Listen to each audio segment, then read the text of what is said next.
오늘 본문을 가지고 참 좋으신 하나님, 참 좋으신 하나님이란 제목으로 말씀 증거하겠습니다.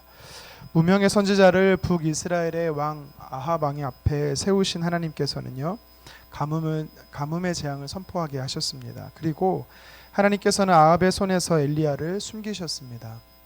그를 보호하시기 위함이었습니다. 그런데 하나님의 보호하심이 영원하지 않는 것 같습니다. 뭔가 부족해 보입니다. 왜냐하면 하나님의 인도함을 따라 엘리야는요, 그리 시냇가에 숨었는데 어제 본문 7절에 보니까 엘리야가 마시던 물인 이 시냇가의 물이 말라버린 것입니다.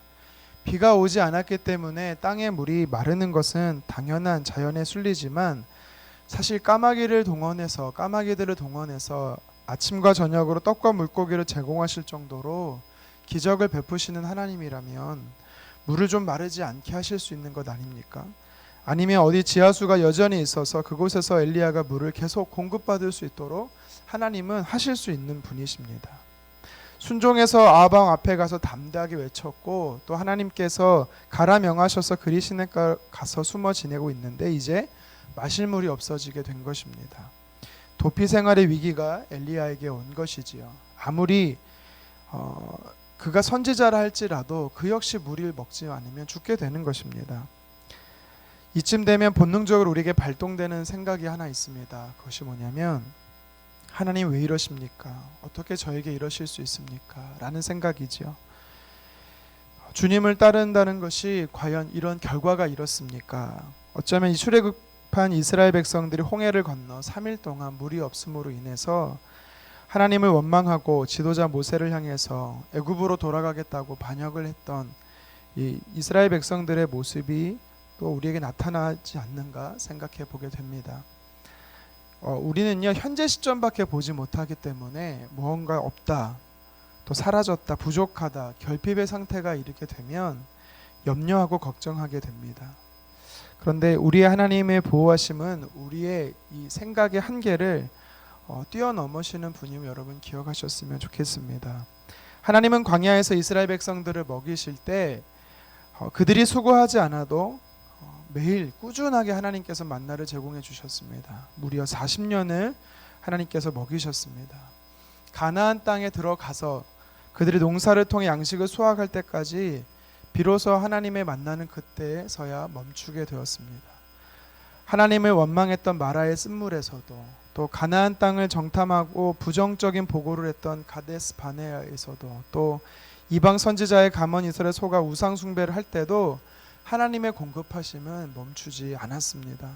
갓난아이가 밤새 운다고 해서 괘씸하다고 젖을 물리지 않는 엄마가 없는 것입니다. 도리어 어디 아픈 데가 없는지 노심초사하는 마음이 바로 엄마의 마음, 부모의 마음인 것이지요. 하나님께서 엘리야를 먹이셨다라는 것은 부모가 자녀를 양육하듯 그 마음이 바로 하나님의 마음이다라고 제가 어제 말씀드렸습니다. 그렇다면 그리 시내의 물이 마른 것을 더 잘 알면서 물을 챙길 분이, 더 잘 알고 엘리야를 위해서 챙길 분이 누구겠습니까? 바로 엘리야가 인식하기 전에 하나님은 언제 시냇가에 물이 마를지 알고 계신다라는 거지요. 어제 본문 7절 하반절에 시내가 말랐다라고 했습니다. 그리고 나서 하나님은 어떻게 반응하십니까? 9절에 보면 하나님께서 엘리야를 먹이시기 위한 또 다른 장소를 확보해 놓으시는 것을 우리는 알 수가 있습니다. 창세기 22장에 하나님께서 아브라함에게 독자 이삭을 제물로 바치라고 했을 때 그것을 하나님께서 명령하셨기 때문에 아브라함은 순종했습니다. 이삭을 바쳤습니다. 그때 하나님이 미리 뿌리 숲에 걸려있는 순양을 준비해 놓으셨습니다. 그것을 보고 아브라함이 외쳤던 단어가 바로 여호와 이레였습니다. 하나님이 준비시키셨다라는 것이지요.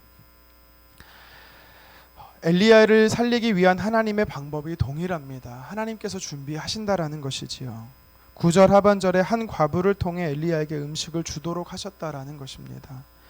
여러분, 우리가 막다른 골목에 놓여 있고 방법들을 찾아보지만 모든 상황이 열리지 않는 상태에 있다라면 하나님께서 준비해 놓으신 좋으신 분임을 믿으시기를 바랍니다. 문제는 엘리야에게 있어서 진짜 문제는 뭐냐면 비가 오지 않는 것이 아닙니다. 또 진짜 문제가 무엇이냐면 가뭄으로 인해 시내가 물이 마르는 것이 아닙니다. 정말 문제가 뭐냐면 내가 하나님의 음성을 듣지 못하는 것이 진짜 문제입니다. 엘리야가 가뭄의 문제를 어떻게 타개합니까? 어떻게 극복합니까? 8절 다시 한번 읽어보도록 하겠습니다. 시작. 여호와의 말씀이 엘리야에게 임하여 이르시되. 아멘. 어제 본문 2절에도 마찬가지입니다. 여호와의 말씀이 엘리야에게 임하여 이르시되. 똑같은 문장이 반복되고 있습니다. 엘리야에게 아합 왕이 자신을 죽이려고 쫓는 것도 큰 문제이지만 또 어떻게 살 수 있을까? 물이 마른 상태에서 어떻게 살 수 있을까? 그것도 문제이지만 아합 왕에게서 살리시는 것, 또 물이 마른 상태에서 살리시는 것, 결국엔 하나님이 이 엘리야에게 찾아오셔서 음성을 들려주셨기 때문에 그는요 살 수 있는 방법을 알았다라는 것입니다. 음성을 들었기 때문에 그는 하나님의 보호하심을 경험할 수 있었다라는 것입니다. 시편 46편 2절 3절에 시편 기자가 이렇게 고백합니다. 땅이 변하든지 산이 흔들려 바다 가운데 빠지든지 바닷물이 솟아나고 뛰놀든지 그것이 넘침으로 산이 흔들릴지라도 우리는 두려워하지 아니하리로다. 아멘. 어떤 상황입니까? 지진이 일어나고 화산이 폭발하고 쓰나미가 오는 상태를 말하는 건 아닙니까? 그런데 시편 기자는요 흔들리지 않는다라고 이야기합니다. 왜입니까? 시편 46편 1절에 말하기를 하나님은 우리의 피난처시요 힘이시니 환난 중에 만날 큰 도움이시라. 아멘.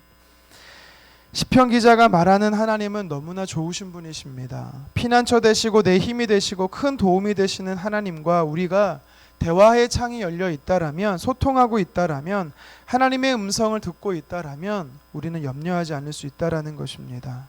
미리 준비시키시는 하나님이 우리에게 가르쳐 주시기 때문이지요. 여러분의 상태가 그리 시내가의 물이 마른 것처럼 뭔가 새로운 채워짐이, 새로운 환경이, 새로운 공급함이 필요하신 상태라면 음성을 분별하시기를 바랍니다. CCM 찬양 가사 중에 이런 고백이 있습니다. 하나님의 음성을 듣고자 기도하면 귀를 기울이시고 나의 기도를 들어주신다네. 깊은 웅덩이와 수렁에서 끌어주시고 나의 발을 반석 위에 세우시니 나를 튼튼히 하셨네. 시편 40편 다윗의 시를 통해서 만든 찬양입니다. 여러분의 하나님, 우리의 하나님은 하나님의 자녀들에게 음성을 통해서 들려주시는 좋으신 분이십니다. 우리에게 방법을 가르쳐 주시고 피할 길을 열어주시는 좋으신 분이십니다. 어떤 위기의 문제가 왔다 할지라도 우리가 하나님의 음성을 듣는다면 좋으신 하나님은 우리에게 새로운 환경을 열어주실 줄 믿음으로 소망하시기를 간절히 바랍니다. 자, 그렇다면 하나님께서 엘리야 선지자를 새롭게 어디로 인도하십니까? 9절 상반절의 말씀에 보니까 시돈에 속한 사르밧 지역 한 과부에게로 인도해 가십니다. 여기서 우리는 하나님을 향해서 참 하나님은 대단한 분이시다라고 우리가 말해야 할지, 아니면 하나님의 인도하심은 참 어떻게 이렇게까지 하시는가, 어떻게 이런 사람에게까지 인도하시는가, 우리는 뭐라고 평가해야 될지는 모르겠습니다. 당시요 많은 사람 중에 하필 왜 과부일까라는 생각을 해보게 됩니다. 당시 사회의 최약자층이었습니다. 그리고 그것도 그냥 과부가 아니라 12절의 말씀에 보니까 마지막 남은 한 끼 식사를 아들과 먹고 나서 죽기로 마음속에 작정한 과부였습니다. 그리고 시돈이란 지역이 어딘가 살펴보니까요, 시돈은요 아합 왕 아내 이세벨, 그래서 다시 말하면 북이스라엘이 우상 숭배를 하게 되었던 원인이 바로 이 여인에게 있었거든요. 그러니까 그녀의 부친이 시돈 왕 엣바알입니다. 그러니까 그 다스리는 지역이 바로 이 시돈입니다. 한마디로 말해서 우상의 본거지라는 것이죠. 메카, 성지라는 곳입니다.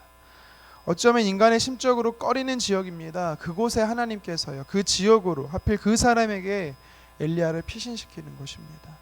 등잔 밑이 어둡다고 아합이나 이세벨은 우상을 혐오하는 하나님의 선지자 엘리야가 시돈에 숨어 있었을 거라는 것은 꿈에도 생각하지 못했을 것입니다. 이렇게 허를 찌르는 하나님의 인도하심을 보면서 우리가 어떤 하나님을 발견하게 됩니까?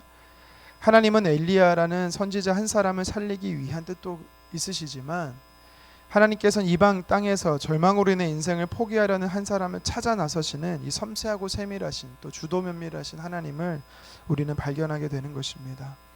예수님께서는요 공생의 기간 동안에 고아와 과부, 죄인들의 친구가 되어 주셨습니다. 사회에서 최약자층으로 취급받던 사람들의 친구가 되어 주셨습니다.